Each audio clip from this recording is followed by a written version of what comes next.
for veterinary school, kind of talking to you a little bit about the question of why I want to be a veterinarian. I didn't really know I wanted to be a veterinarian growing up. I was in undergrad, going for pre-med. I was at UNC Chapel Hill. When I was there, I did a lot of work in the pediatric genetic ward, volunteering at the hospital. I worked a lot with children with a specific genetic disorder, 22q11, or DeGeorge syndrome. And I realized that that wasn't really a career path for me. I really struggled caring for these infants and their families and helping to provide medical care for them, mainly from an aspect of when we were in the genetic ward, we would often give them really bad news, really not a lot of hope, and then we would steer them towards, the department that could help them, such as cardiology or, neurology or something of that nature. And we really didn't have the kind of patient follow-up.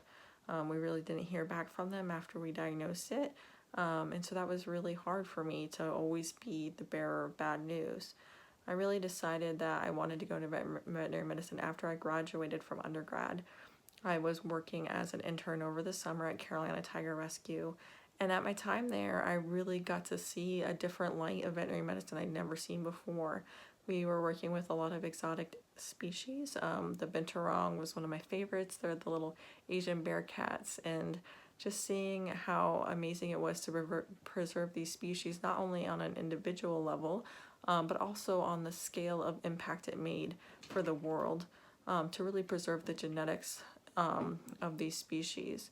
Now, the binturong is a keystone species, so as it, kind of is important for the rainforest in general, it helps to seed the trees that make up the rainforest. And as the binturong dwindles as a species, we see that rainforests also start to dwindle and aren't as healthy because the keystone of their ecosystem is demolished.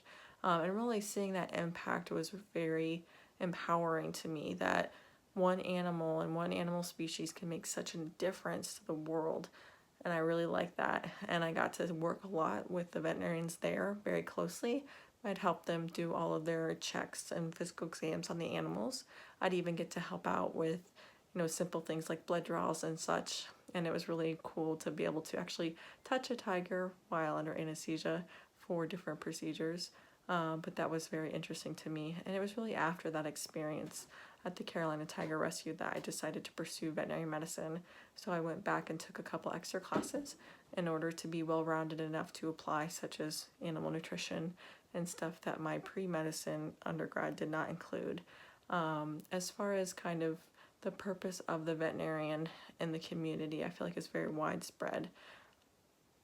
I feel like, for one, it's really important for the family dynamic on, in these days of mental health, a lot of families really rely on their pets to help keep them centered and grounded, and to have that person that is there for them, or that animal that is there for them in a time that is very lonely and isolated of COVID-19.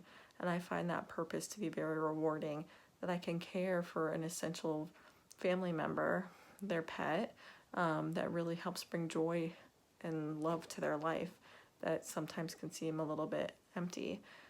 I also find that's something I love about veterinary medicine is the public health aspects, that by caring for animals and by making sure we are eliminating diseases in the animal sphere really helps prevent it from spreading to people.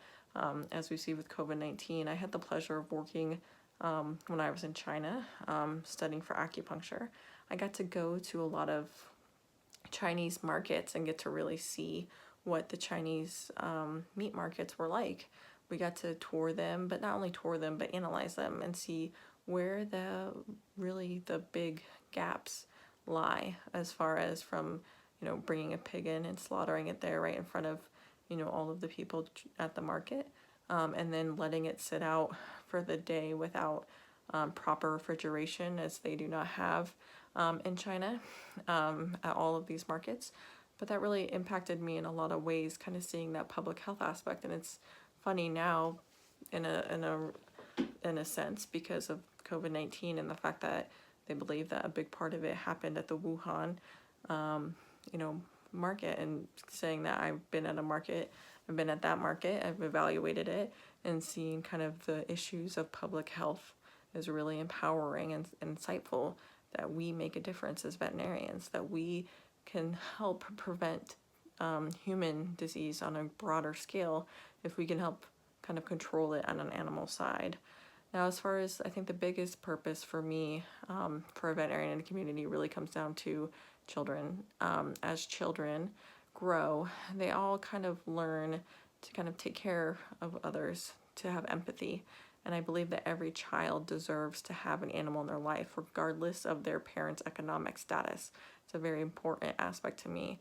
I spent a lot of time in Central America helping families had literally not enough money to even put shoes on their children, to be able to afford care for their pets. And it's from that sense I believe children all deserve the chance to have and care for an animal, because I think it makes them a better human in society, but also brings joy and helps them learn about love and caring, and really taking care of others. And so that's kind of my biggest, insight as far as the veterinary community and our purpose is to help with the human-animal bond, and by bringing that human-animal bond to families and also helping preserve it by making it safe to have animals. Well, a lot of my work in Central America, a lot of families didn't have dogs and cats in the home because it's not safe to. If their dog or cat has a disease and they bring it into their home, then they could be bringing that disease into their children's home. And I think that's what's amazing about being in America where I practice, because we do have the luxury of having widespread flea and tick control, having a lot of zoonotic diseases fairly under control. We're able to safely bring dogs and cats and other animals into our homes and really love and cherish them and have that human-animal bond and really preserve it. And I think that that's something that I would love to see the veterinary medicine do more for developing countries, is to be able to help control those zoonotic diseases so that dogs and cats and other animals can become more of a part of their daily life in a safe and healthy way that's not going to risk bringing lepto or brucella or any of those other diseases that we see commonly in Central America because the animals are not properly cared for in a preventative medicine way. And so as far as kind of, why I want to be a veterinarian is because I want to be able to really foster that human-animal bond and be able to help animals get the care they need, so that they can help improve our society from a mental health and wellness, from having a loved one that you can come home to that's going to be excited to see you every day, to also making sure that we're not having contagious zoonotic diseases that are going to negatively affect families. Thank you.